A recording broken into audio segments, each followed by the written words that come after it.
नाही, शिंदे साहेब आज ठाण्यामध्ये होते म्हणून ते म्हणजे सर मी भेटायला येतो नगरसेवकांना म्हणून ते या ठिकाणी आलेले होते. राज्यामध्ये 17 ठिकाणी निवडणुका होत्या, 6 ठिकाणी बिनविरोध झालेल्या आहेत.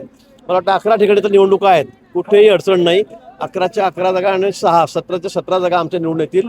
विरोधकांचं अकाउंट सुद्धा उघडणार नाही, खातं सुद्धा उघडणार नाही. आणि म्हणून नाशिकमध्ये सुद्धा असेल, जळगावमध्ये सुद्धा असेल, सातारा सांगली असेल, परभणी असेल, सगळीकडचे प्रश्न संपलेले आहेत.